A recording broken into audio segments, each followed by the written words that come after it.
प्रथमे मु भद्रकवासी पाखे ऋणी भद्रकवासी पाखे ऋणी जे मत सुविधा देइचंती चतुर्थ थर भद्रक विधानसभा रे प्रार्थी होगापाई एवं मु चिरकृतज्ञ माननीय मुख्यमंत्री नवीन पट्टनायक पाखे जे से मते विजु जनता दल प्रार्थी करिसेंती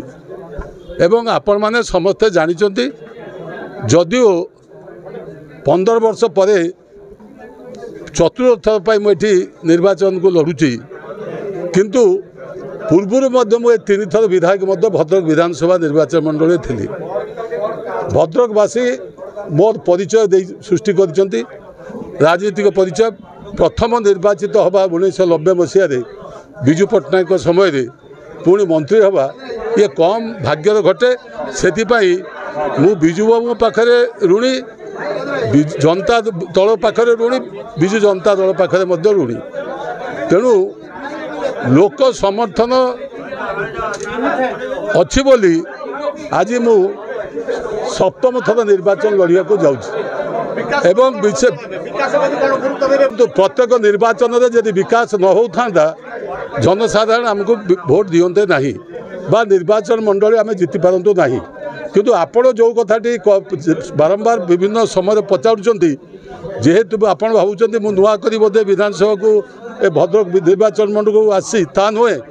भद्रक समस्या सहित मु संपृक्त भद्रक आपण खाली मुख्य समस्या जो आरंभ भावुं जे खाली मेडिकल कॉलेज कि यूनिवर्सिटी ता नुहे एठी जो 3 कोटी लक्ष लोक रोचंती तांकर मध्य बहुत समस्या अच्छी आपड़ जब पुराना बजार अंचल को जीवे गाँ गहल को जीवे देखिए सेठी लोक कि अवस्था अच्छी युवकों निजुक्तिर आवश्यकता अच्छी म्युनिसिपालिटी ड्रेनेज सिस्टम विकास कर अच्छी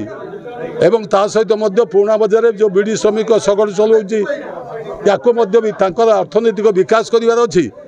एटी आमर आईन श्रृंखला परिस्थिति को बजाय रखार अच्छी एवं सर्वोपरि भाईचारा को रक्षा करार अच्छी ये सबू कार्यक्रम केवल नवीन पट्टनायक विजु जनता दल कर कारण आम हूँ गोटे धर्मनिरपेक्ष दल एवं भद्रक शांति रक्षा करवा भाईचारा रक्षा करवा आमर है प्रमुख दायित्व भद्रकर विकास को चरम शिखर पहुँचेवा से आमर दायित्व आमर विश्वास अच्छी एवं नवीन बाबू को नेतृत्व प्रति लोकंर भी भद्रकवासी विश्वास अच्छी जो जनता दल भद्रक को जिला कर पारा नूतन जिला सृष्टि कर पारा से दल विजु तार पुओ नवीन पट्टनायक एटी विश्वविद्यालय कर मेडिकल कॉलेज कर अन्य विकासमूलक कार्य जो रही से म्युनिसिपालिटी हो ग्रामांचल हो तार करा आपण आगामी दिन अपेक्षा करूँ विकास रथ किभली भाव आगौची।